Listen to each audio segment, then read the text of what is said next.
Na aula passada, nós falamos sobre o traslado de nascimento, casamento e óbito de brasileiros ocorrido no exterior, tá? Que deve ser feito no Registro Civil das Pessoas Naturais, do primeiro ofício, no caso as comarcas, que tem o livro E, é sempre no livro E, tá? Do domicílio do interessado. Se não tiver domicílio no Brasil, vai ser no primeiro RCPN do DF, tá? E quando o assento foi lavrado por autoridade consular brasileira, nós temos uma forma mais simples de promover esse traslado, né, porque o ato já foi praticado por uma autoridade brasileira no exterior. Agora, se o nascimento não foi realizado, não foi lavrado lá no exterior por uma autoridade consular brasileira, ou seja, foi lavrado por uma autoridade estrangeira, então a gente deve primeiramente legalizar esse documento por autoridade consular brasileira, traduzir para o tradutor público juramentado, inscrito na junta comercial, né? Mas a gente tem que ter em mente que, se o país onde foi emitido esse documento for signatário da Convenção da Haia, então não é necessária essa legalização, pode ser feito o apostilamento lá, tá? Para que ele tenha validade aqui no Brasil. Então, o procedimento é muito mais fácil, né? Então, o que o registrador vai observar? Se cair lá na prova de vocês em relação a isso, verificar, foi uma autoridade estrangeira? Foi. Esse país é signatário da apostila de Haia? É signatário. Então, pode ser feito o apostilamento e não necessariamente a legalização consular, tá? Então, para que serve essa legalização? Para reconhecer a assinatura da autoridade estrangeira ou declarar a autenticidade do documento. Lembrando que no Brasil é dispensado o reconhecimento de firma, né, quando o documento for de autoridade consular brasileira, não precisa reconhecer firma para poder introduzir esse documento no ordenamento jurídico brasileiro, tá? Aqui a gente já falou sobre isso, que a legalização era feita perante o consulado ou embaixada do Brasil, que tem a jurisdição no país onde foi emitido o documento, por exemplo, nos Estados Unidos, lá na Flórida, teria que se procurar o consulado brasileiro competente para aquela região. Como os Estados Unidos faz parte da Convenção da Apostila da Haia, a gente vai observar essa questão e fazer o apostilamento, tá? Então, a apostila de Haia cai muito também no ENAC, acredito que aí pelo menos uma ou duas questões deva cair, tá? Se o país emissor do documento é signatário da convenção, vai para a apostila, tá? O mais comum na prática registral é documento estrangeiro, mais apostila de Haia, mais a tradução juramentada, tá? Agora, pessoal, a gente está falando do traslado de assento de nascimento, casamento e óbito de brasileiro ocorrido no exterior. Se chegar no seu cartório de registro civil um estrangeiro para se casar, já aconteceu isso no meu cartório. Quais os documentos que você vai exigir para que um boliviano, por exemplo, eu atendo bastante boliviano porque eu estou na fronteira, tá? Então, quais os documentos que eu vou exigir para esse boliviano casar? Primeiro, ele vai ter que ter um visto válido, no caso, como faz parte do Mercosul, e tem as normas locais de Rondônia, eu posso aceitar outros documentos que comprovem a identidade dele, tá? Então, pode ser até dispensado esse visto. Eu vou exigir dele a certidão comprovando o estado civil dele, por exemplo, se ele for solteiro lá na Bolívia, vai ser a certidão de nascimento, ela tem que estar traduzida por tradutor público juramentado, e ela vai ter que estar registrada no registro de títulos e documentos. Estando tudo em ordem, essa documentação, né, ele vai trazer para mim e a gente vai fazer o casamento, tá? E, então, o que acontece? Ele vai apostilar esse documento, tá, lá na Bolívia, vai trazer o apostilamento, vai fazer a tradução dessa certidão, tá, e vai registrar tanto a certidão original quanto a sua tradução em RTD, e depois vai trazer para mim, para a gente poder proceder com o casamento dele aqui, tá? Então, estão sujeitos a registro no RTD todos os documentos de procedência estrangeira, acompanhados das respectivas traduções para produzir efeitos em repartições da União, dos Estados, do Distrito Federal, nos territórios dos municípios, em qualquer instância, juízo ou tribunal. Existe previsão legal expressa dispensando a homologação apenas para o divórcio consensual simples. Aquela questão da união estável que a gente ficou com dúvida, que eu falei que eu também errei essa questão no ENAC, é o seguinte, pessoal, qual que é para vocês gravarem? Existe uma previsão legal expressa dispensando a homologação judicial, ou seja, a homologação pelo STJ, no caso de divórcio simples, né, divórcio que não diga respeito à guarda, alimentos ou questões mais complexas. Mas não existe nenhuma previsão legal que dispense a homologação pelo STJ na união estável. Nós temos que pensar que a união estável é uma situação fática, né? O casamento, ele é, da mesma forma, ele é reconhecido no Brasil. Agora, a união estável, normalmente, ela vai ter algum viés, alguma diretrizes diferentes em outro país, diferentes do que o ordenamento jurídico brasileiro preceitua. Então, por isso que depende da homologação judicial, né? Não pode simplesmente chegar a uma dissolução ou reconhecimento da união estável sem que passe pelo Poder Judiciário para que ele verifique se todos os requisitos, né, se não fere a algum princípio brasileiro, enfim, então deve passar por homologação do STJ quando se tratar de união estável. Então, se cair mais alguma questão envolvendo casamento ou união estável, divórcio, união estável, lembre-se que na união estável depende de homologação, né? Então, não existe previsão semelhante para a união estável da dispensa da homologação. Aqui tem um quadrinho para vocês também gravarem. O divórcio consensual simples não depende de homologação pelo STJ. Se cair STF, vai estar errado, então vocês vão marcar que está errado. A alternativa é do STJ, tá? O divórcio litigioso depende de homologação. O divórcio com guarda de alimentos, partilha complexa, sim. Dissolução de união estável estrangeira depende de homologação e reconhecimento da união estável estrangeira também depende de homologação pelo STJ. A diferença é que no divórcio puro, apenas o Brasil apenas reconhece o fim do casamento. O vínculo existia, o casamento já era reconhecido juridicamente, só se desfaz o estado civil. Por isso que o CPC dispensou a homologação no divórcio consensual simples. Já a união estável estrangeira, o instituto, ele pode ser variado, como a gente já falou, em outros países. Tem países que não existem, não existe união estável, possuem figuras, regras diferentes, existe o contrato de parceria civil, convivência registrada, PAX, civil union, concubinato protegido e etc. Então, por isso que depende de homologação pelo judiciário, tá? Pelo STJ especificamente. Então, o Brasil precisa verificar, isso equivale à União Estável Brasileira, gera efeitos patrimoniais, qual lei rege, havia convivência público-familiar, qual era o domicílio convivencial. Aqui, só para a gente frisar também, passar bem rapidamente aqui, tá? As sentenças estrangeiras de reconhecimento da união estável, os termos extrajudiciais, os instrumentos particulares, escrituras públicas, bem como os respectivos distratos lavrados no exterior, nos quais ao menos um dos companheiros seja brasileiro, poderão ser levados a registro no livro E do Registro Civil das Pessoas Naturais e qualquer dos companheiros tem ou tenha tido sua última residência no território nacional, tá? Para fins de registro, as sentenças estrangeiras de reconhecimento da união estável, os termos extrajudiciais, os instrumentos particulares ou escrituras públicas declaratórias de união estável, bem como os respectivos distratos lavrados no exterior, deverão ser devidamente legalizados ou apostilados e acompanhados de tradução juramentada, tá?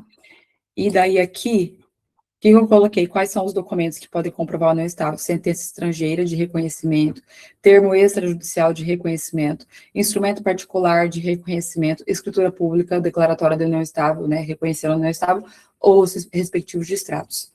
Ao menos um dos companheiros seja brasileiro, o registro no livro E, do registro civil em que o interessado tem ou tenha tido sua última residência, e para fins de registro, os documentos devem ser legalizados ou apostilados, a depender do caso, tá? Se fizer parte da convenção vai ser apostilado, mas a tradução juramentada.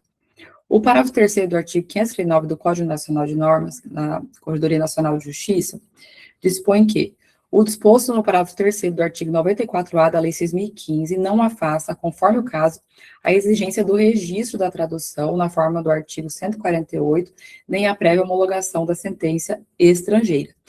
Essa parte aqui, esse artigo, está falando justamente da união estável, tá? Então, o disposto no artigo 3º do parágrafo 3º do artigo 94-A da Lei 6.015 não afasta, conforme o caso, a exigência do registro da tradução, né? Então, se for necessário traduzir, eu vou ter que registrar essa tradução, né? eu vou ter que, além da tradução, vou ter que registrar na forma do artigo 148. O que fala o artigo 148? Registro no registro de títulos e documentos, nem a prévia homologação da sentença estrangeira, tá? Para fins de registro, documentos legalizados ou apostilado, tradução público juramentado, registrado no RTD na forma do artigo 148 da Lei de Registros Públicos, mais homologação do quê? Da sentença estrangeira. O que vai depender de homologação aqui? Por isso que aqui fala conforme o caso, tá? A sentença estrangeira vai depender de homologação pelo STJ, tá bom? A sentença estrangeira de reconhecimento ou de dissolução da União Estável. Vamos começar aqui, pessoal, pela alteração do regime de bens na União Estável. É possível alteração do regime de bens extrajudicialmente no casamento? Vocês sabem me dizer se é possível? Podem responder no chat. Deixa eu ver se consigo abrir aqui o chat. Alguém pode responder se é possível a alteração extrajudicial do regime de bens no casamento? Ver se alguém responde aqui. Vamos aguardar. Para a união estável, existe uma faculdade, tá, pessoal? E a Kika já respondeu que não pode. Na união estável, pessoal, existe uma faculdade das partes, tá? Dos interessados aqui, dos companheiros. É possível a alteração extrajudicialmente, o processo é facilitado diretamente no RCPN, tá? Diferente do casamento. No casamento, segue a regra do Código Civil, artigo 1639, parágrafo 2º. Se cair alguma questão em relação à alteração do regime de bens no casamento, somente judicial. Se cair em relação à união estável, diretamente no RCPN. No casamento, quem muda é no juiz. A união estável muda no RCPN, tá? Macetezinho aqui para vocês decorarem. Só travou aqui.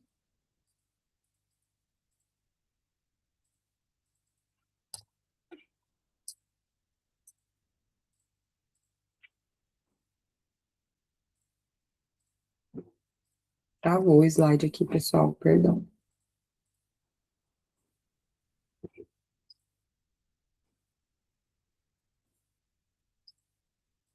Travou total aqui meu slide.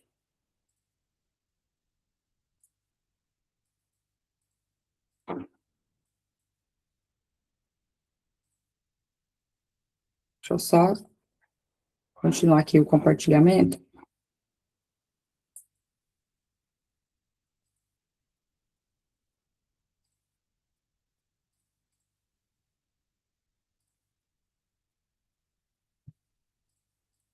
E como que os companheiros podem alterar o regime de bens diretamente no RCPN, pessoal? É um requerimento conjunto, deve ser feito pelos dois, pessoalmente ou por procuração pública. Então, eles podem ser representados por procuração.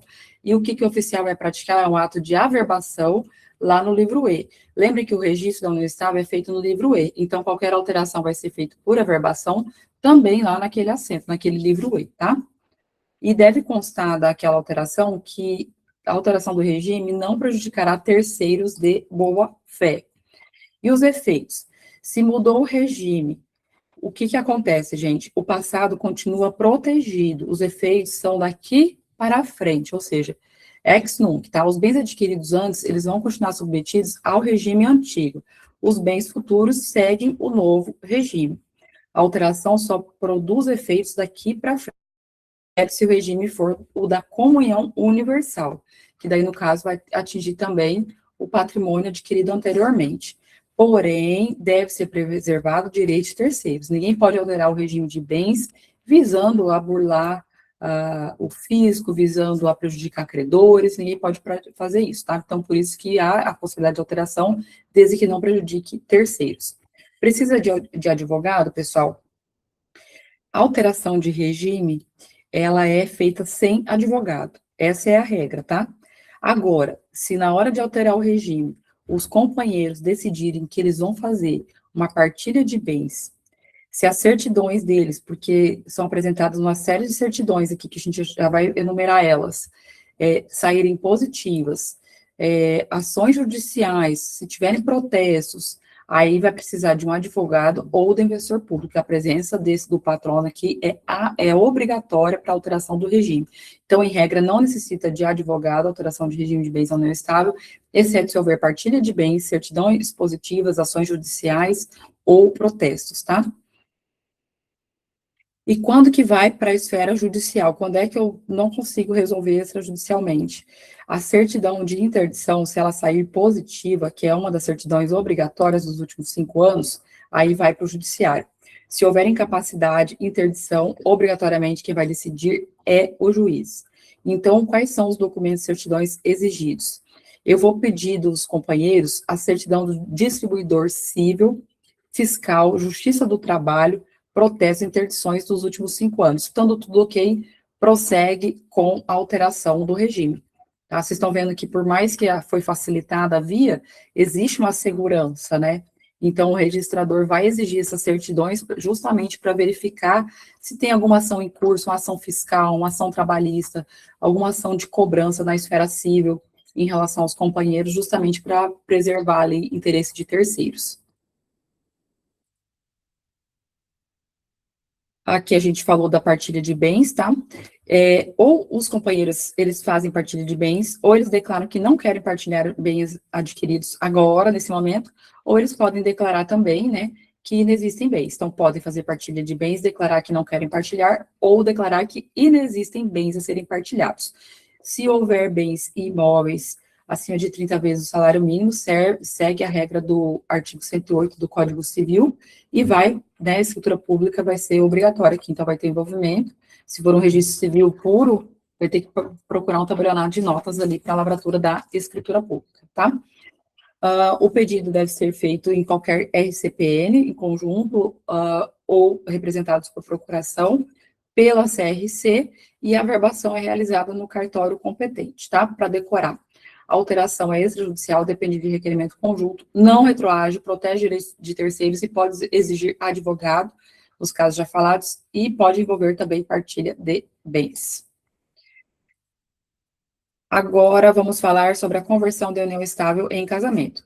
Pessoal, a conversão da união estável em casamento, ela não exige necessariamente uma escritura pública de união estável, ela não exige necessariamente o registro da união estável, né? É possível que os companheiros compareçam no cartório e declarem, né, ó, a gente quer casar, mas a gente já convive não estável. Então, eles têm uma união estável de fato e vão converter em casamento. É possível também, tá? Então, é feito todo o procedimento que nós temos de seguir para o casamento, a habilitação. A diferença é que não vai ter a celebração, não vai ter autoridade celebrante, né? Quem vai assinar o assento de casamento vai ser o próprio oficial ali, tá bom? E no edital de proclamas vai constar que aquele ato trata-se de uma conversão de união estável em casamento. Então, a conversão de união estável em casamento está prevista no artigo 70A da Lei 6.015, e nós temos que observar também o artigo 549 ao 542 do Código Nacional. É feito pedido diretamente no Registro Civil das Pessoas Naturais da residência dos companheiros, que podem ser representados por procuração, lembrando que, se cair no ENAC, a procuração deve ser pública e com validade de 30 dias. Ela tem que estar no prazo máximo ali de 30 dias, tá bom? Hoje, como os traslados de procurações podem ser emitidos pelo e-notariado, né, assinados digitalmente, fica muito mais fácil para enviar uma procuração e a pessoa conseguir utilizar essa procuração aí e não deixar o prazo de 30 dias expirar, tá? O rito é o mesmo da habilitação de casamento comum e vai constar do proclamas que aquele ato trata-se de uma conversão de união estável em casamento. O pedido regular, o casamento convertido sem a necessidade de autorização judicial, não há realização da celebração do casamento, o assento é lavrado no livro B, conversão de união estável é livro B normal. Se cair alguma questão falando que é livro B auxiliar, gente, não tem nada a ver com isso. Registro civil, casamento religioso para efeitos civis é diferente, tá? Conversão de união estável em casamento é feito no livro B normalmente. A diferença é que eu não vou ter um juiz de paz que vai ali celebrar o casamento, não vai ter aquela autoridade celebrante, eu não vou ter testemunhas para assinarem aquele assento, para participarem daquela cerimônia, daquela celebração, né? Então, o procedimento é muito mais simples nesse sentido. Então, eu dispenso a celebração, tá? Isso vai interferir até mesmo na forma de cobrança, aí, conforme as normas estaduais, e o assento é lavrado ali no livro B. O assento não vai ter a testemunha, não vai ter presidente do ato, nem as assinaturas típicas do casamento celebrado. Ela depende também dos impedimentos matrimoniais. Eu vou observar para a conversão as mesmas regras dos impedimentos, de quem não pode ou de quem não deve se casar lá do Código Civil, tá?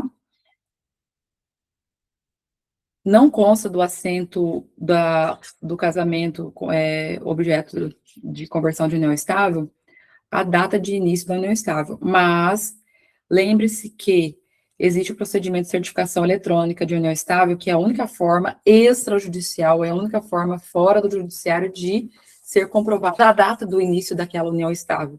Então, se houver a certificação eletrônica de união estável realizada no RCPN, aí sim, na conversão daquela união estável em casamento, vai poder constar a data do início da união estável. Ou se houve o termo declaratório e o registro da união estável, né, também pode constar a data daquele ato praticado, desde que seja a data da lavratura daquele ato também, tá? Se um dos companheiros falecer durante a habilitação, pessoal, o que que faz? Né, tô com um procedimento de habilitação de casamento, estou aguardando, já mandei o edital de proclamas lá para publicação no diário, e um deles falece. O que que a gente faz? A gente simplesmente vai continuar o procedimento, tá?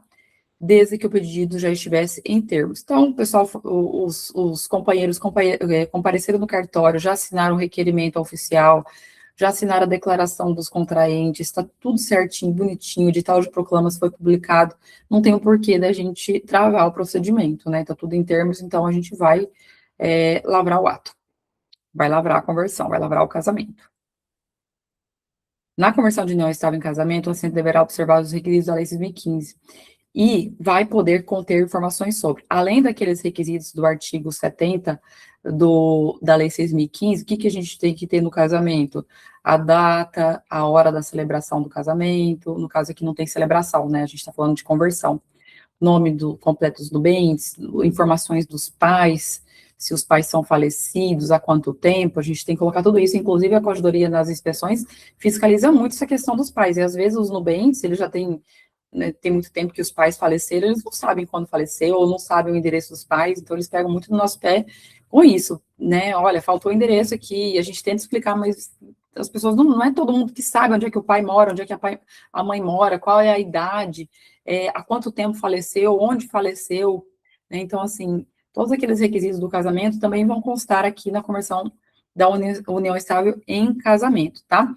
E se, aí vem o provimento 149 que fala que, em alguns casos, vão conter alguns outros dados. Se existe um registro anterior da união estável, lá no livro E, vou constar esse registro, o livro, a folha, o termo, a data em que foi feito esse registro. Se existe a certificação eletrônica, eu vou colocar a data do início da convivência, dependendo do caso. Então, existiu a certificação eletrônica, eu vou ter que constar isso ali naquele casamento. O regime de bens existente durante a união estável, eu vou constar, tá? E eventual alteração do regime de bens também eu vou ter que constar. Se houver mudança do regime de bens, deverá constar a advertência de que a alteração não prejudicará terceiros de boa-fé nem credores anteriores. Em regra, o regime de bens da união estável permanece o mesmo no casamento, tá? Então, se os companheiros estão convivendo pelo regime da comunhão parcial, em regra, vai seguir o regime da comunhão parcial na conversão do casamento. Se eles quiserem optar por um regime diferente, vão ter que celebrar um pacto antinupcial, uma escritura pública. Então, vão ter que procurar o quê? O tabelionato de notas, tá? E se, por exemplo, eles convivem pelo regime da separação convencional, né, foi lavrada, por exemplo, uma escritura pública declaratória de união estável, e o regime escolhido foi o regime da separação convencional, separação total de bens, em que nenhum bem comunica ali entre os companheiros. Eles podem alterar o regime para comunhão parcial? Se eles forem alterar para comunhão parcial, não precisa de pacto antinupcial, tá? Se eles forem alterar para o regime da comunhão universal de bens, aí vai precisar de pacto, segue o mesmo rito ali do casamento. Só que, pessoal, existe uma dúvida entre os registradores civis na prática, não sei se tem algum registrador aqui na aula, é o seguinte, já aconteceu isso comigo, com outros colegas aqui em Rondônia também, que foi tema de debate nos grupos. Já aconteceu, vou fazer uma conversão de união estável em casamento. No caso, se aquela união estável, ela, lá na escritura está o regime da comunhão universal de bens, tá? Pelo Código Nacional, vocês vão seguir o Código Nacional, o que está no texto da lei, para responder as questões do ENAC, tá? Mas para casar, para eu escolher o regime diverso do legal, diverso da parcial de bens, né? Qual que é o regime legal quando eu não escolho um outro regime? É o regime da comunhão parcial de bens, certo? Esse é o regime legal, ele é automático. Então, para eu casar por outro regime, o que que eu tenho que fazer? Eu tenho que celebrar um pacto antinupcial para o casamento, tá? E o que que surge na prática? Se eu tenho uma união estável pelo regime da comunhão universal, se a gente for interpretar o Código Nacional de Normas, vai entender que vai continuar aquele regime na conversão dessa união em casamento. Mas existe uma dúvida, e aqui, pelo menos em Rondônia, a gente tem exigido o pacto, mesmo que a união fale da comunhão universal, a gente tem exigido o pacto, né? Acredito que deva ter alguma alteração nesse sentido para que a norma fique mais clara, um pacto também estabelecendo o regime da comunhão universal, tendo em vista que, se é exigido para o casamento, aquela união não poderia ser simplesmente convertida com aquele regime sem seguir a regra do Código Civil que exige o pacto, tá? É uma pulguinha que eu coloquei atrás da orelha de vocês, para vocês também pesquisarem sobre o tema, mas se cair alguma questão para vocês no ENAC, vocês vão seguir o que fala o Código Nacional de Normas, que a conversão vai seguir o mesmo regime que era adotado naquela união estável. Então, se eu tenho uma união estável documentada, formalizada, vai seguir aquele mesmo regime. Se forem alterar por pacto, a não ser que os companheiros optem pelo regime da comunhão parcial, aí não precisa de pacto antinupcial, tá? Então, e daí essa declaração ela tem que ser expressa, tá? Se cair alguma questão falando de declaração tácita, vocês vão colocar lá, tá errado. A declaração tem que ser expressa que eles adotaram o regime da comunhão parcial de bens. O provimento também flexibiliza a aplicação da separação obrigatória de bens do artigo 1641 do Código Civil, especialmente quando a união estável teve início antes da causa que imporia a separação legal, ou quando a causa suspensiva já estiver superada. Por exemplo, pessoal, as pessoas maiores de 70 anos, elas devem casar pelo regime da separação obrigatória de bens. É imposto esse regime para elas.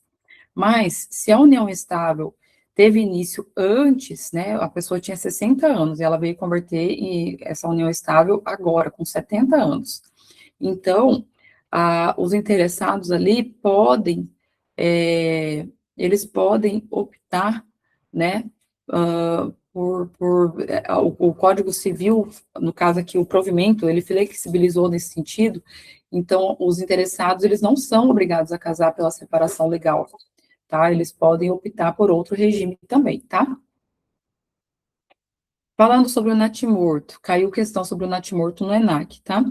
Não respirou registro C auxiliar, eu acho que isso aí está bem claro para todos, eu acredito que não há nenhuma dúvida, registro C auxiliar. Os pais podem atribuir um nome ao natimorto? Podem, pessoal, podem atribuir o um nome ao natimorto, inclusive aqueles registros anteriores, lavrados sem o nome para aquele natimorto, pode ser feita a verbação ali para constar o nome hoje, caso seja interessante aos pais. A gente sabe que envolve ali uma questão emocional, né? Então, hoje existe uma previsão legal nesse sentido, que pode ser averbado posteriormente o nome daquele natimorto lá no registro C, no livro C auxiliar, lá naquele assento, tá? Então, os pais podem atribuir o nome caso desejem, o registro no livro C auxiliar, e o índice é elaborado a partir do quê? A partir do nome dos pais. O natimorto não recebe CPF, tá? Ele não recebe CPF, mas os pais poderão averbar posteriormente o nome em registros antigos, tá? Que tenham sido lavrados sem a informação do nome. As aplicações quem está falando aqui, Bruno?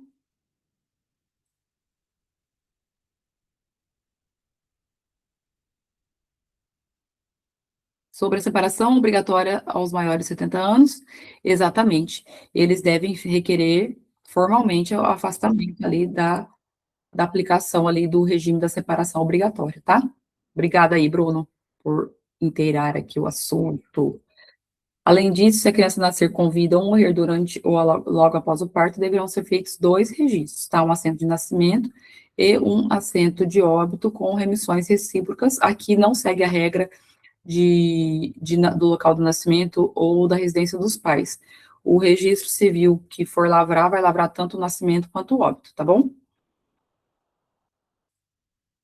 Registro tardio, pessoal. Caiu uma questão também, acho que no ENAC 1, não sei se foi no 1 ou no 2, não me recordo agora, a respeito do registro tardio.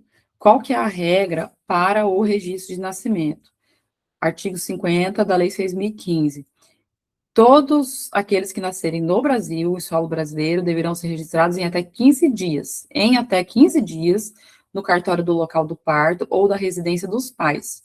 O prazo é ampliado para 3 meses, quando o local estiver distante mais de 30 quilômetros do que da sede do cartório, ou, aí a gente tem lá no artigo 51, 52 da Lei 6.015, que fala quem deve praticar, né, declarar o nascimento. Então, primeiramente, os pais, né, um ou outro, em conjunto ou isoladamente, e daí, no caso, o prazo é estendido em até 45 dias para um ou para o outro, para o pai ou para a mãe. Então, essa é a regra geral, em até 15 dias após o nascimento, ampliado 45 dias se for o pai ou a mãe, e ampliado ainda em até 3 meses se o local for distante mais de 30 quilômetros da sede do cartório. Tá.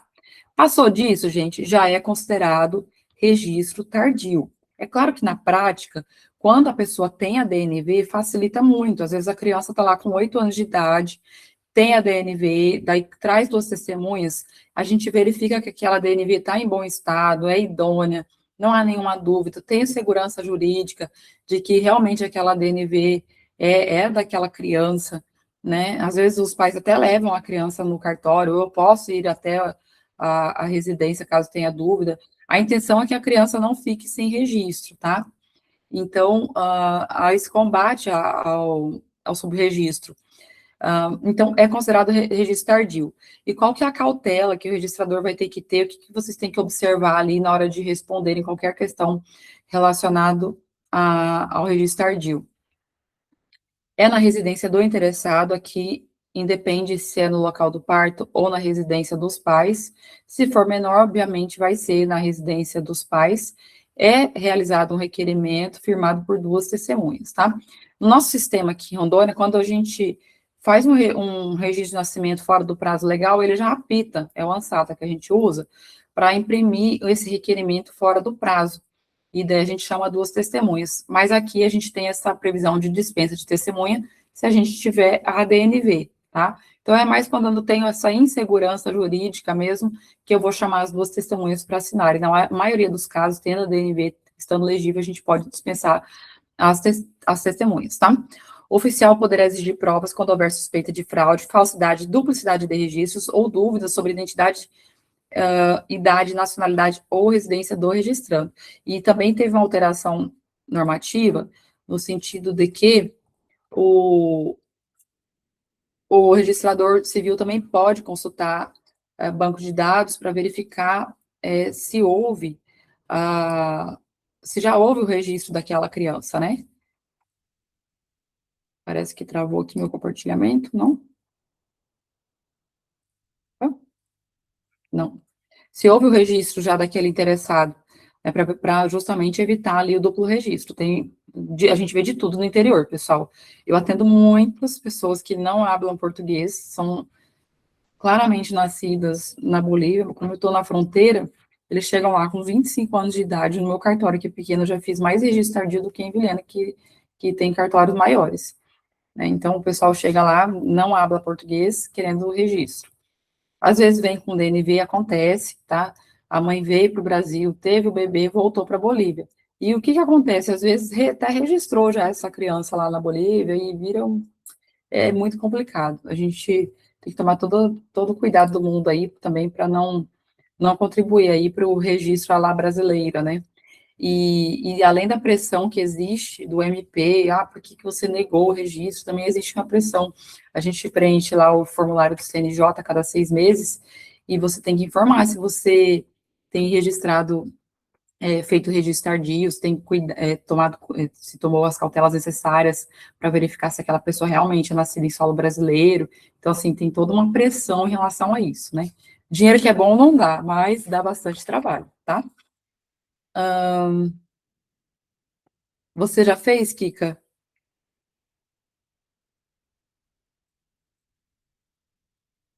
Ó, já teve registro de nascimento da mesma criança, né? Tem que tomar Aham. muito.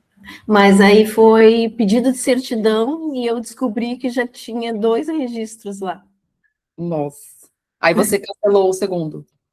Não, não cheguei a fazer nada que a pessoa desistiu. Aham. Mas eu não sabia, eu não sei se nem tinha que dizer para o juiz, corregedor, ou se esperava ela pedir uma certidão, alguma coisa assim. Eu não fiz Entendi. nada.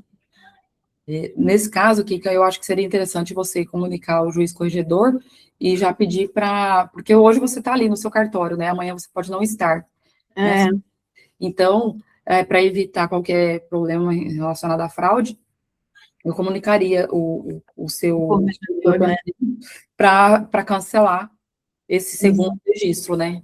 O mais É, recente. Eu acho que seria o mais prudente aí para você fazer, tá né? bom. Então, aqui, persistindo qualquer suspeita, pessoal, encaminhe os autos para o juiz corregedor, tá?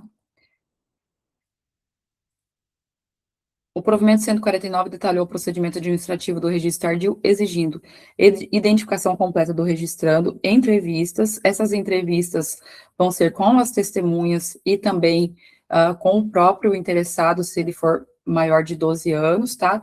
Fotografia, documentos disponíveis, impressão digital quando possível e tio de testemunhas. Então, pessoal, o que pode cair no ENAC? Se o registrando tiver mais de 12 anos de idade, o oficial deverá entrevistá-lo e verificar os elementos concretos de sua identidade e vida social. É o que eu já tive de fazer, tá? Para verificar se realmente ele tem a residência no Brasil, o idioma que ele fala. Esses que eu atendi especificamente não falavam português, foi bem complicado, gente, e eles tinham o DNV. O que eu fiz? A gente consultou se essas DNVs, né, já haviam sido objeto de registro anterior, e pedimos, como o local do nascimento, o hospital não era da cidade, do meu cartório, eu pedi também, eu exigi uma declaração do hospital, né? Tinha uma DNV que estava um pouquinho manchadinha, já a gente via que era original, mas para a gente ter essa cautela eu exigi. E é muito complicado, às vezes o hospital não quer emitir aquele documento, né? E eles são obrigados a fornecer, né? Então tem que tomar cuidado. Então, vou verificar se a pessoa fala o idioma nacional, perguntar qual escola você estuda, pegar alguns documentos antigos, vínculos familiares, ver se ele tem conhecimento daquela localidade, justamente para verificar, porque às vezes ele pode se aproveitar e ir para um cartório bem do interior aí do Brasil, dizendo que mora ali, que não tem registro, justamente para conseguir ali uma certidão de nascimento nova ali, CPF novo, tudo novo, e sair aplicando golpe aí, ou fugir até mesmo de responder por algum crime ali que ele esteja sendo processado, né? Se o registrando for maior, eu vou fazer ali a oitiva das testemunhas e dele também, tá? Se ele for menor de 12 anos de idade e tiver a DNV, aí eu não preciso nem do requerimento escrito e nem das testemunhas. Lembra que eu falei que a gente não precisa? Tá? Então, a DNV estando tudo certinho, sem rasura, eu tendo consciência, né, segurança de que aquele documento é idôneo, eu posso proceder com o registro. E no caso de parto, essa questão, acredito que caiu com o concurso de Rondônia, a criança menor de 3 anos de idade, tá? Que nasceu sem assistência médica ou parteira tradicional. Quem que vai poder preencher a DNV? O próprio oficial, tá? Pode cair uma questão relacionada a isso, pessoal, aposto que possa cair. Então, o próprio oficial vai preencher a DNV e vai fazer o quê? Posteriormente, ele vai comunicar ao Ministério Público. Então, menor de 3 anos, quem preenche a DNV é oficial e depois ele comunica ao Ministério Público. No caso de omissão do registro de nascimento, justamente para combater o subregistro, o provimento 149 também trouxe uma alteração recente. Em caso de abandono ou omissão dos pais, acontece muito. Os pais estão lá e não estão nem aí para registrar a criança. Aquela criança não é nem levada no hospital, não toma as vacinas. né? Então, nessas situações, quem tem o poder, gente? O juiz da infância e juventude, ele pode determinar diretamente a expedição de mandado para a realização do registro de nascimento. Então, lá na Lei 6.015, tem as regras de quem deve declarar o nascimento. Se aquelas pessoas que estão lá elencadas não declararem o nascimento, para combater esse subregistro, né, em caso de omissão, o juízo da infância e juventude pode determinar diretamente a expedição de mandato. Então, no ENAC vai cair assim, tá? Juízo, mas aí, dependendo do seu estado, você vai seguir as normas locais, né? O Código de Divisão Judiciária ali, para ver quem que vai ser o competente. Geralmente, aqui no interior a gente não tem, então vai ser o nosso juiz corregedor, né? Que vai ser o responsável ali por determinar diretamente a expedição do mandado. Ou, né, algum juiz ali da primeira ou segunda vara que tenha na sua vara a especialidade ali da infância e juventude, tá?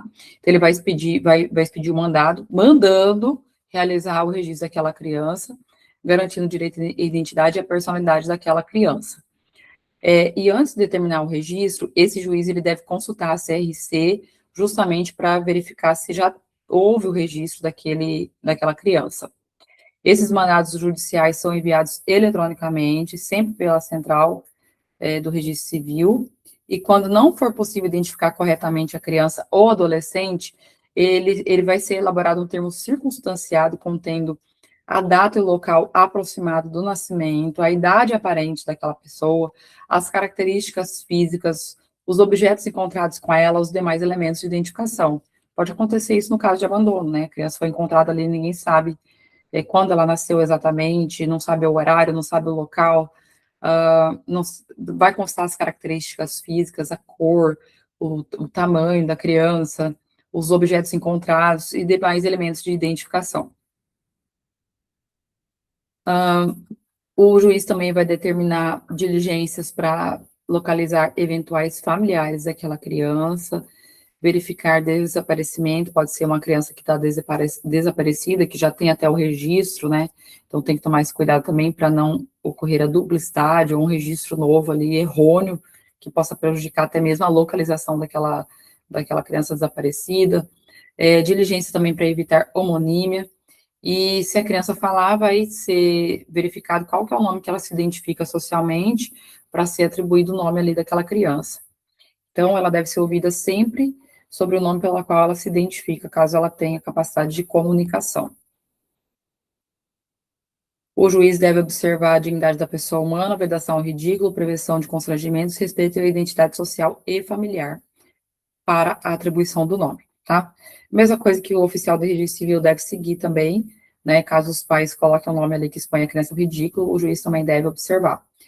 E, após o registro, o oficial deve enviar eletronicamente a certidão ao juiz no prazo de 5 dias úteis.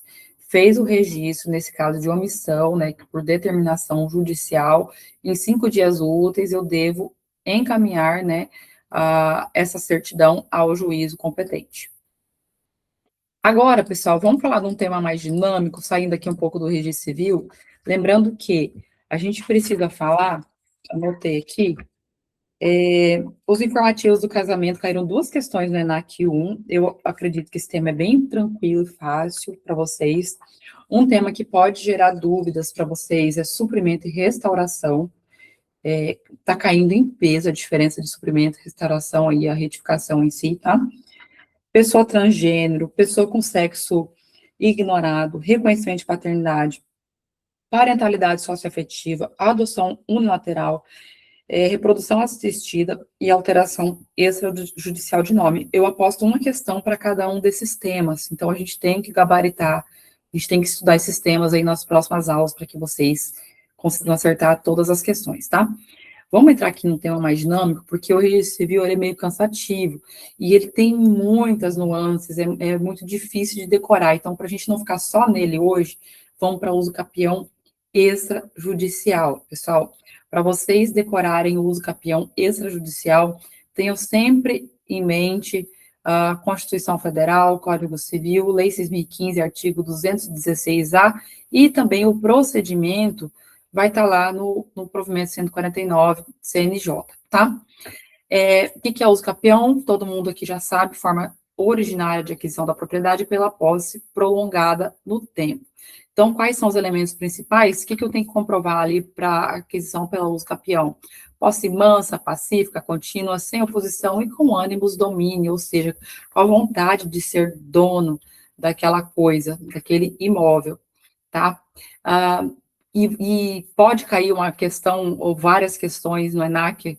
Vocês viram que lá no direito civil, na matéria do tema de direito civil, tem questões sobre o uso capião, não cai só lá na parte dos registros públicos, né, que a maioria das sessões são sobre os registros públicos. Então, o uso capião vocês têm que gabaritar também, tá? E saber diferenciar, né, no caso, aqui é uma aquisição originária, independe de ter matrícula ou não. Em Rondônia, todos os imóveis sem matrículas, imóveis rurais sem matrículas, são considerados imóveis públicos, então, a gente não pode nem, o registrador não pode proceder, né, eles são considerados públicos, imóveis públicos não são passíveis de aquisição pelo Instituto da Uso Capião. Então, por mais que o provimento tentou facilitar e disse que não é necessário a matrícula do imóvel, que o registrador, tomando todas as cautelas necessárias, pode abrir a matrícula, tem estado que vai barrar, né? Vai dizer que esses imóveis rurais são públicos, tá?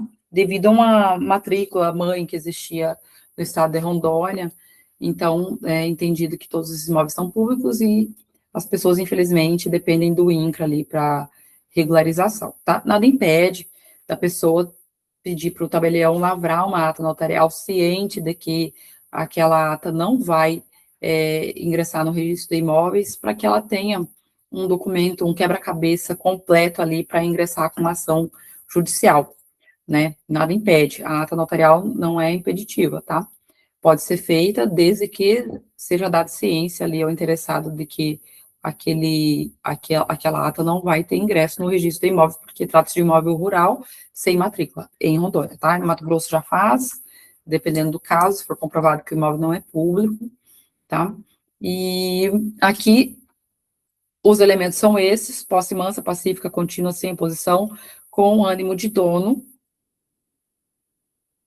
cumprindo a função social da propriedade. Nós temos a questão da uso capião especial urbana, a constitucional urbana, a constitucional rural, que vocês já devem ter decorado também, artigo 183 e artigo 191 da Constituição Federal. E a lógica constitucional é que quem dá função social à terra merece proteção jurídica. A aquisição originária não deriva do antigo proprietário, é diferente da adjudicação compulsória, isso que vocês têm que pensar. Se não tem matrícula, né, e eu tenho que optar ali, qual que é o procedimento que eu vou aplicar? Vai ser o uso capião ou vai ser a adjudicação compulsória? Se não tem matrícula, se cair alguma questão relacionada a isso, você já sabe que a opção vai ser a uso capião, tá? Se tem matrícula, se tem um contrato de promessa de compra e venda preliminar, e existe um pagamento parcelado e a quitação, então por que eu vou ingressar com a uso capião, que é um pouco mais complicado, apesar de mais célere pela via extrajudicial, do que com a adjudicação compulsória propriamente dita, né? Então, é esse comparativo que vocês têm que fazer sobre qual procedimento vai ser aplicado ali ao caso concreto, né? A FGV gosta de trazer probleminhas, então vocês têm que identificar isso. Existe um contrato de promessa de compra e venda? O contrato de promessa de compra e venda também pode ser utilizado para fins da uso capião, né? Mas eu tenho a promessa de compra e venda, tenho um pagamento parcelado, mas eu não tenho a prova daquela quitação. Então, qual que é o procedimento? Eu vou para a adjudicação compulsória e não para uso capião extrajudicial. Agora, na prática, a gente acaba usando muito o uso capião por falta de documentos mesmo, então a gente acaba seguindo ali o rito um pouco mais demorado, digamos assim, tá? Isso mesmo, Kika, não é necessário o registro da promessa de compra e venda para a promoção da adjudicação compulsória, tá? A uso capião extraordinária exige um prazo de 15 anos, não depende de justo título e boa-fé, e esse prazo pode ser reduzido se for estabelecido moradia ou comprovada a produtividade daquele imóvel, né? Então, eu estou ali há mais de 15 anos, eu estou há 10 anos no imóvel rural, eu não tenho justo título, eu não tenho boa-fé, mas eu constituí minha moradia, ou então eu estou produzindo ali, estou com a criação de gado, estou produzindo aquela terra de forma sustentável, estou respeitando as leis trabalhistas, né? Então, eu posso reduzir o prazo da extraordinária, que é aquela extrema, para 10 anos, tá? Só para recapitular aqui com vocês. A ordinária, a exigência é que eu devo ter um justo título, devo ter uma ligação com o proprietário tabular, algo que comprove de que eu não sabia, né, que aquela forma, aquele contrato firmado, aquela procuração, né, eu não sabia que aquilo não me dava o direito de propriedade, né, eu tinha um desconhecimento, ninguém pode alegar desconhecimento da lei, mas nesse caso ali, eu tenho o justo título, eu agi de boa fé, eu acreditava que aquele documento era hábil ao registro, ou nem sabia que precisava registrar, na prática, a maioria das pessoas não sabem, né? Elas pegam a procuração lá de 1993 e falam, não, mas eu tenho a procuração, e nem se lembram ali que o outorgante já morreu e não conseguem mais usar aquela procuração para a outorga de uma escritura definitiva, né? Então, ali a gente vai poder usar aquela procuração, inclusive, com justo título, né? E pode servir como justo título, e a gente tem ali o prazo da uso capião ordinária, né? Eu posso usar aquela procuração, posso usar um contrato preliminar, né? Vou comprovar a boa-fé ali, o prazo é de 10 anos. Esse prazo pode ser reduzido, isso pode cair na prova de vocês, se eu estabeleci moradia. Então, se eu tenho justo título, boa-fé, justo título e boa-fé, o prazo de 10 da ordinária pode ser reduzido para 5 nos casos de estabelecer moradia, investimento social e econômico, diferente lá da produtividade, e aquisição onerosa baseada em registro cancelado, também pode ter o prazo reduzido para 5 anos, aquisição onerosa baseada em título em registro cancelado. A especial rural exige o prazo de 5 anos, tá? Até 50 hectares, estabelecimento de moradia, produtividade e não possuir outro imóvel urbano ou rural. Uso capião especial rural exige o prazo de 5 anos, estabelecer moradia, produtividade e não possuir outro imóvel. A especial urbana, ela exige um prazo de 5 anos também, sempre lembrar disso, imóvel de até 250 metros quadrados, moradia própria da família ou da família, não pode possuir outro imóvel, só posso adquirir pela especial apenas uma vez, tá bom? Ao uso capião familiar, eu tenho que fazer a conjugação, a leitura aqui de todos esses requisitos. Primeiramente, eu vou seguir o abandono do lar, então o cônjuge que permaneceu no lar por 2 anos, tá? Então tem que ter o abandono do lar de um dos cônjuges ou companheiro, 2 anos, a posse vai ser exclusiva, o imóvel de até 250 metros quadrados utilizado para moradia familiar, justamente para beneficiar aqui pessoas que têm um poder aquisitivo menor, tá?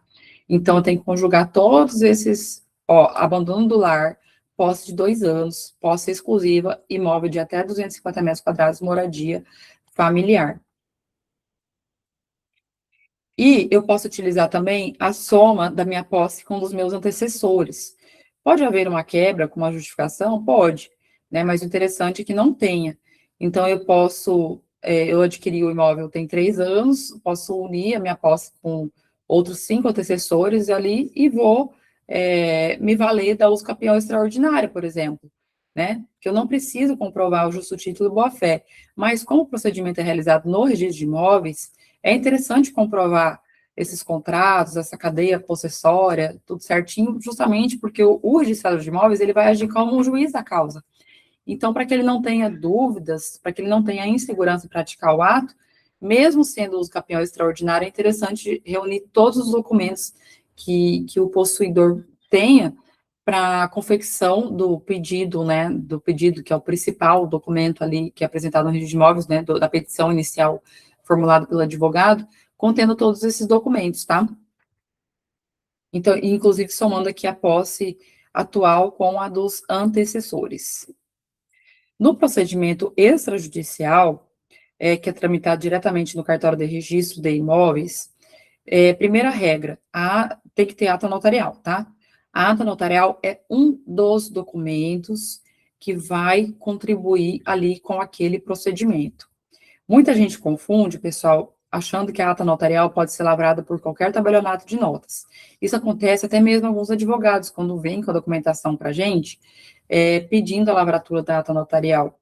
né, diferente das demais, dos demais escrituras públicas, né, que é de livre escolha das partes do tabelião, pode ser qualquer tabelião do Brasil, com exceção das regras dos atos pelo e-notariado, a ata notarial para fins de uso capião, ela deve ser, é de competência do tabelião onde está localizado o imóvel, não é de livre escolha do interessado. Para a ata da adjudicação compulsória, como é documental, não requer diligências, então pode ser de livre escolha das partes do tabelião. Já para uso capião extrajudicial, tem que ser o tabelião da localização do imóvel, tá? Então, quais são os documentos que o requerente vai apresentar no registro de imóveis para o sucesso daquela uso capião? Um dos documentos é a ata notarial lavrada pelo tabelião de notas, a gente fala um pouquinho dela. Planta e memorial descritivo, vai ter esse mapa, esse memorial descritivo tem que ser elaborado por um profissional técnico credenciado no CREA, e também vai ser pago, tem que ser apresentada a RT, tá? Então, imaginemos ali um uso capião de uma parte de um imóvel rural. O imóvel tem 100 hectares, você está uso capindo somente 50 hectares, tá? Você tem que apresentar um mapa memorial descritivo daqueles 50 hectares, daquela parcela ali, no registro de imóveis, e isso pode gerar alguma complicação na prática também. Como a gente não está falando de prática aqui, vocês só vão gravar para o ENAC que tem que ser apresentado o mapa memorial descritivo, tá? E já a gente chega na parte que fala de parte do imóvel, quando não é uso capião do imóvel inteiro, questão da abertura da matrícula, ou se não vai precisar, se vai só averbar aquela aquisição pelo uso capião. Essa é uma questão que eu acho que pode cair no ENAC, a questão da abertura de matrícula, né, quando é necessário, quando vai ser obrigatória a abertura, quando vai ser só um ato de averbação e tudo mais, tá? Então, esse mapa memorial descritivo vai descrever ali todo o imóvel, né, por um profissional habilitado, justo título e os documentos que comprovem a posse. Esse justo título, ele pode ser qualquer documento que ligue o possuidor, o interessado naquele pleito, né, com o proprietário tabular, o proprietário que consta na matrícula. E lembrando que pode ser um contrato particular de compra e venda, pode ser uma procuração pública outorgada há 100 anos atrás, por exemplo, né, que a gente acontece muito, 100 anos atrás é muito tempo, né, mas pode ser uma procuração pública, pode ter uma cadeia de contratos, né, existem vários meios de prova ali para uma ligação com o proprietário tabular, né, para fins de ensejar ali a aquisição pelo uso capião.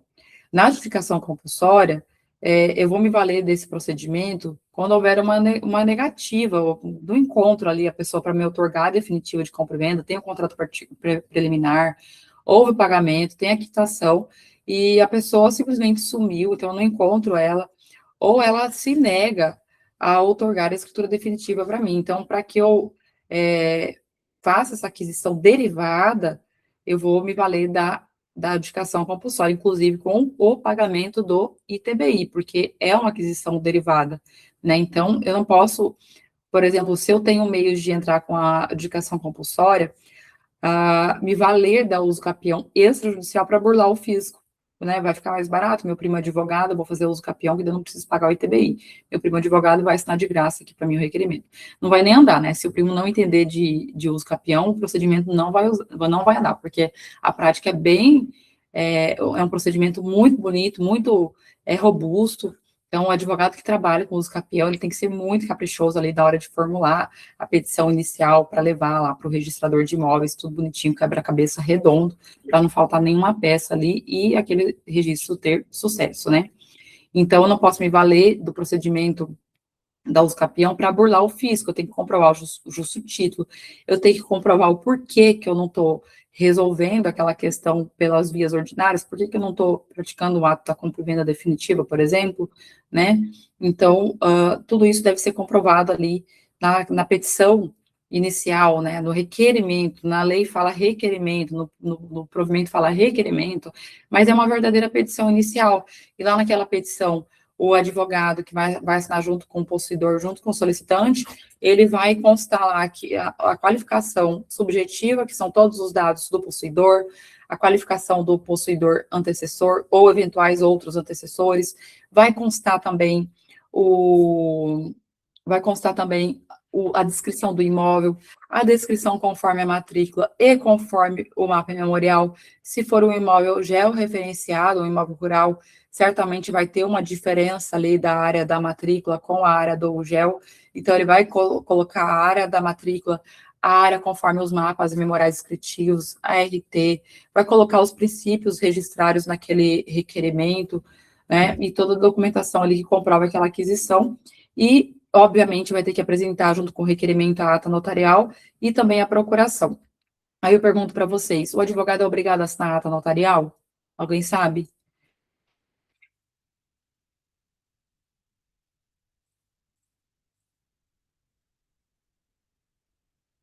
O advogado é obrigado a assinar a ata notarial, pessoal? Não, o advogado não é obrigado. Eu gosto, tá? Quando vem um procedimento de uma ata notarial para mim, eu gosto de colher a assinatura do advogado, respeito muito o advogado, sempre mando a minuta antes para a conferência do advogado, e sempre conversando justamente para que a gente possa auxiliar também, dar alguma dica de como ele pode proceder no registro de imóveis para obter sucesso ali no registro, tá? Então, eu gosto que ele assine, mas não é obrigatório.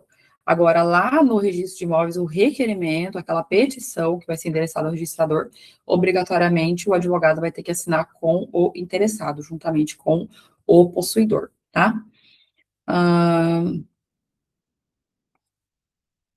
Aqui já vem as documentações, as certidões negativas, tá? Essas certidões, pessoal, quais são as certidões que devem ser apresentadas? Eu gosto de constar na ata também o histórico da posse, os dados do imóvel conforme a matrícula, os dados do imóvel conforme o mapa memorial descritivo, e constamos também nas atas notariais, mas não é obrigatório, só que a gente consta para ficar muito mais robusto ali, mais, né, fotografia também, diligência no local do imóvel, é possível a diligência, a gente coloca a fotografia ali, fica bem legal a ata, fica muito bonita. As certidões negativas, os distribuidores cíveis, né, federal e estadual, do requerente, tá? Se cair no ENAC, sempre vai ser do requerente, do solicitante ali, do possuidor, do cônjuge dele, dos proprietários tabulares, vai ter que ter certidão negativa também da Justiça Federal e Estadual Civil, dos demais antecessores, tá? A gente lavrou uma ata esses dias que quem adquiriu a posse foi um sujeito. Esse sujeito faleceu. Foi feito o inventário e partilha, passando para todos os filhos dele. Esses filhos dele, posteriormente ao inventário e partilha, né, foi feito o inventário e partilha daquela posse, daquele direito de posse, porque no inventário e partilha entra o que a pessoa deixa quando ela falece: bens, direitos e obrigações, né? No caso, ali foi partilhado esse direito de posse. E depois os demais possuidores ali cederam aquele direito de posse para um único herdeiro, né, para um único possuidor. E ele era o requerente. Então, as certidões negativas de todos os eventuais interessados, né, dos proprietários tabulares, que é quem vendeu para o pai dele lá no início, tá, que fez o contrato preliminar de compra e venda, do pai dele já falecido, certidão estadual e federal, de todos os demais herdeiros, da mãe dele também, e também ali do requerente, tá?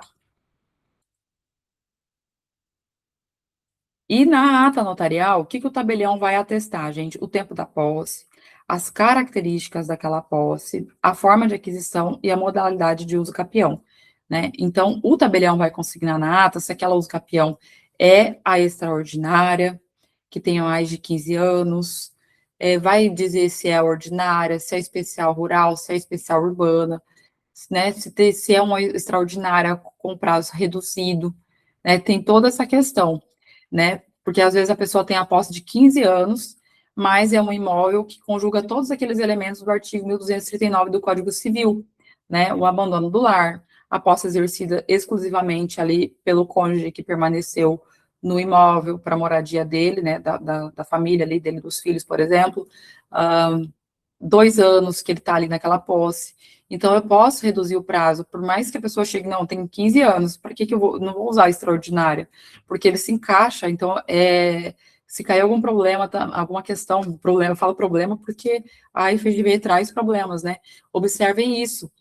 A modalidade vai depender, o tabelião vai consignar ali na ata, ele não vai ser obrigado a colocar aquilo que a parte declarou, que o advogado declarou, ele pode sim instruir a parte, o interessado, e colocar aquela modalidade que se encaixa no Código Civil. Então, essas modalidades, por mais que pareça bobo a gente ter revisado aqui, vocês têm que decorar, né? Vocês têm que decorar, porque numa questão pode cair e vocês vão conseguir encaixar ali entre as alternativas que aquela uso capião, especialmente, aquela uso capião especificamente ali, é de uma modalidade e não aquela que parece ser do enunciado ali, da problemática, né?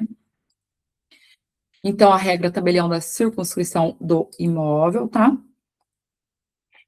E o tabelião, ele declara a propriedade na ata, diferentemente da escritura pública de compra e venda, que é o titulável a registro.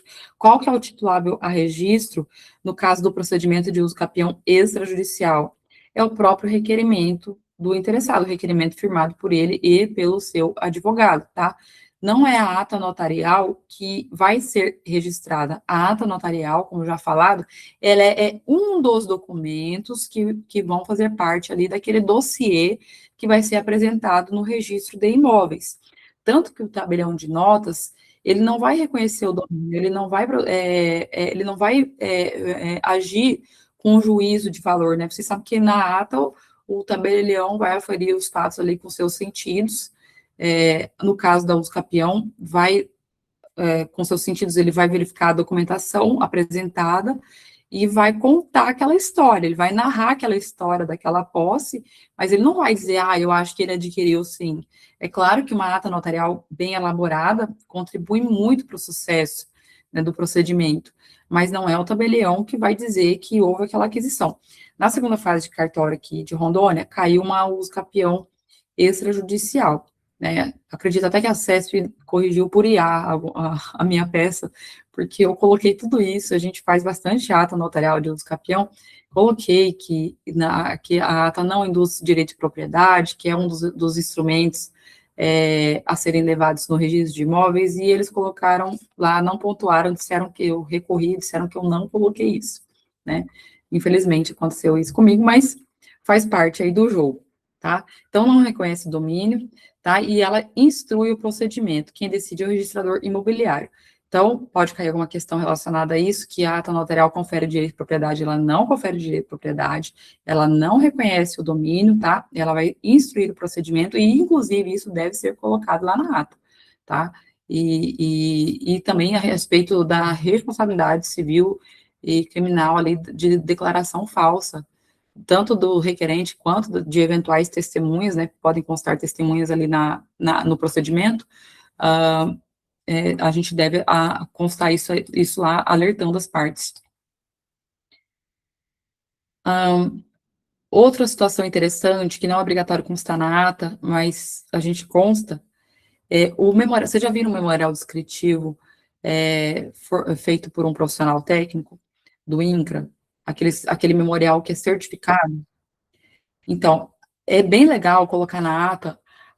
Eu gosto de capturar a tela com aquela parte do memorial descritivo, porque ele fala a CNS ali, né, do cartório, o número da matrícula e o confrontante, né? Então, é muito interessante colocar, porque daí você já coloca assim na sua ata, são confrontantes do imóvel, fulano, beltrano, CNS, igualzinho tá lá, e já coloca que a pessoa apresentou a declaração daquele confrontante, né? O confrontante, ele vai assinar, ele pode assinar na própria planta, né, no próprio mapa memorial descritivo, ou memorial descritivo, né, para dar a concordância dele com aquele procedimento. Ou muitos engenheiros, muitos técnicos, eles fazem uma declaração à parte, não necessariamente precisa ser ali no mapa memorial. E o confrontante assina, declarando que não tem nenhuma objeção ali àquele procedimento, tá? Isso é muito importante, tem que ter assinatura. E também, quando possível, colher a assinatura dos titulares registrais. Lembrando que o procedimento foi facilitado e a ausência a inércia, né, é considerado como uma aceitação tácita daquele procedimento, tá? Antes não, quando surgiu o procedimento extrajudicial, não servia para nada, porque dependia do consentimento do proprietário registral, do titular registral, e acabou que surgiu o procedimento, mas ele ficou inviável, né? Então, com a alteração normativa, a ausência de concordância, né, vai ter a notificação, tudo certinho pelo registrador de imóveis, ela é considerada como anuência, tá? Então, o silêncio é a mesma coisa que concordância no procedimento da uso capião extrajudicial. Quem que é notificado? O registrador de imóveis vai notificar, tá? Ele pode se valer também do RTD para essas notificações, dos titulares registrais, todos aqueles que figurem na matrícula como proprietários do imóvel, os confrontantes, caso os confrontantes não assinem o mapa memorial ou uma declaração à parte, eles também podem ser notificados. Às vezes chega muito advogado com dúvida, não estou conseguindo achar o confrontante, ou o confrontante não quer, eles têm alguma rixa ali. A gente fala, não, doutor, a gente coloca aqui na ata os confrontantes que você apresentou, para ficar mais fácil, para você montar o teu requerimento, e lá no requerimento você requer que esse confrontante específico seja notificado pelo registrador de imóveis, né? Então, ele pode ser notificado também, tá? Os companheiros, os entes públicos, então, Estado, União, vão ser notificados também a respeito do procedimento e vai ter um prazo para impugnação, tá? O registrador de imóveis, ele vai notificar os entes públicos, Estado, União, Estado e Município, e ele pode, porque são dois procedimentos, ele vai ter que publicar também em jornal de grande circulação, que é, na verdade, por edital agora, né? Então, concomitante a isso, ele já pode fazer tanto a notificação dos entes públicos, quanto essa publicação em edital.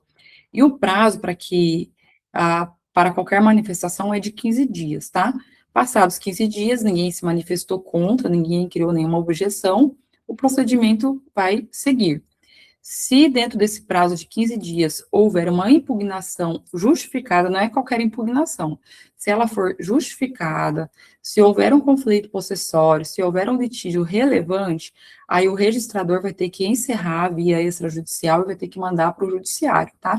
O bom disso tudo é que a parte ali já vai ter tudo bonitinho, uma ata notarial, vai ter o quebra-cabeça completo para levar para o judiciário, o juiz vai falar, olha que coisa linda que, né, o procedimento vai ser muito mais célere, né, a depender ali do conflito, né?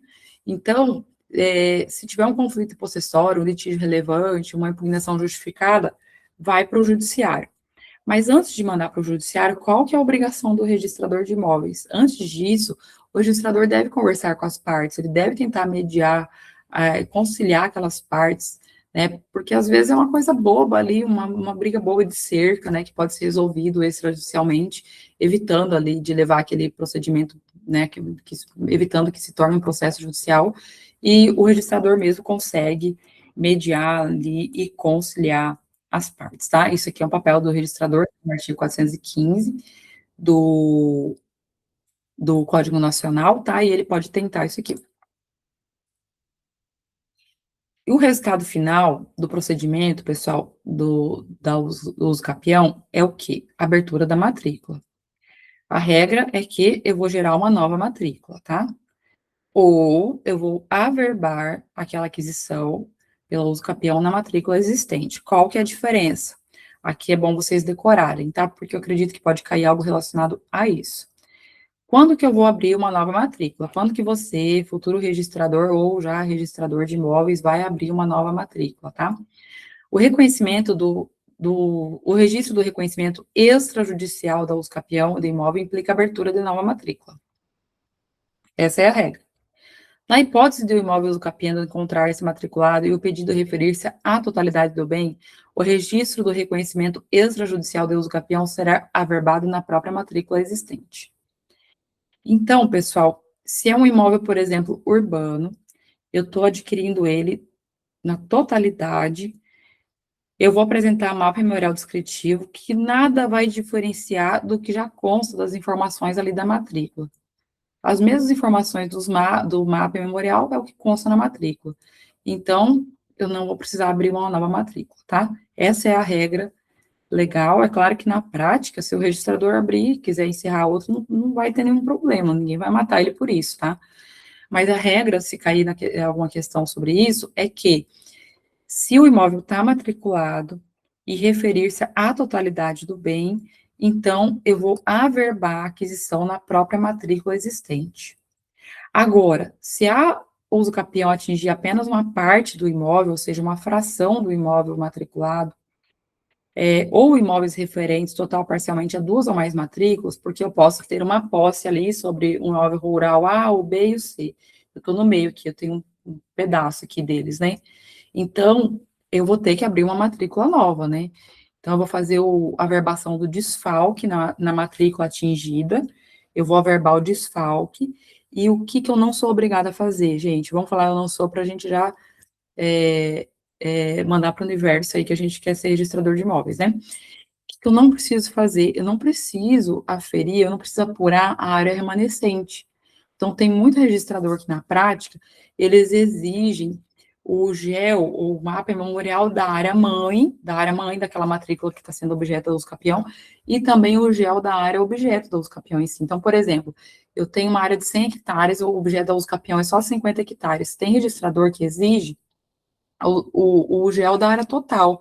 Só que a norma é muito clara e diz que eu posso apresentar o mapa memorial descritivo apenas daquela área que está sendo objeto do uso capião. Por que eu vou ter que ter um gasto com um GEL da área total? E daí, quem que vai pedir para registrar aquele GEL?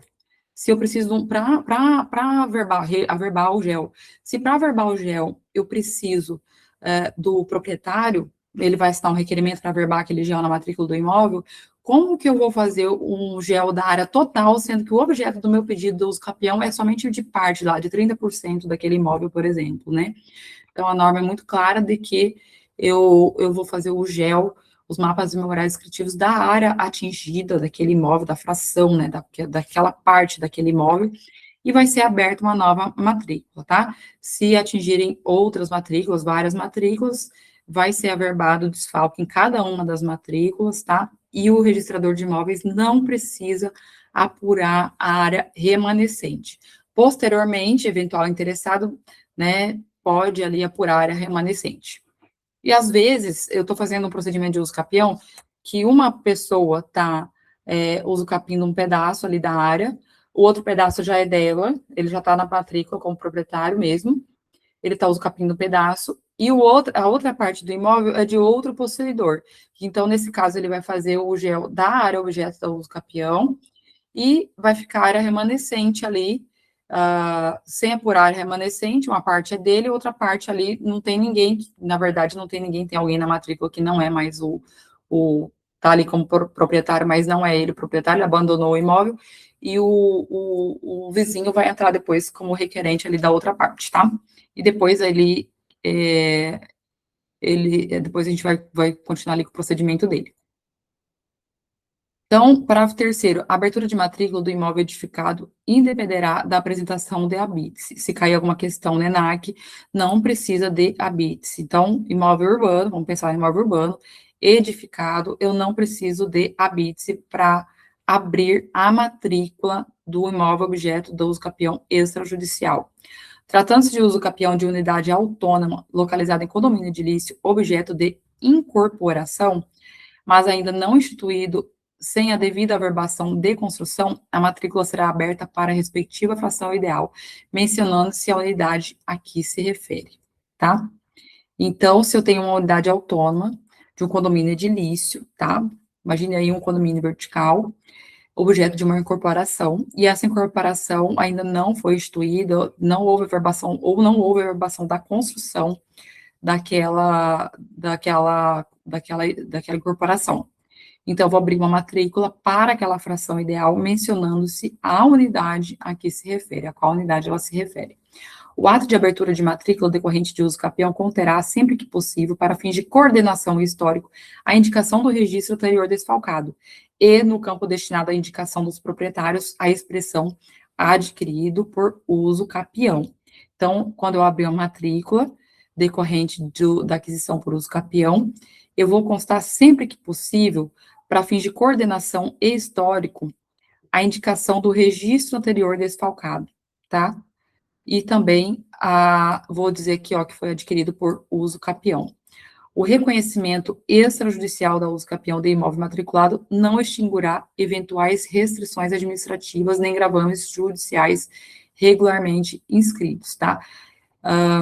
Então, e daí, posteriormente, o que a gente faz? A gente abre a matrícula com aquelas eventuais restrições administrativas, pode ter um tomamento, pode ter uma servidão de passagem ali, tá? E verificando que não cabe, eu posso pedir ali diretamente à autoridade administrativa ali o seu cancelamento. Ou, se não for possível, você vai adquirir com aquela restrição vai perdurar ali e vai continuar na matrícula, tá?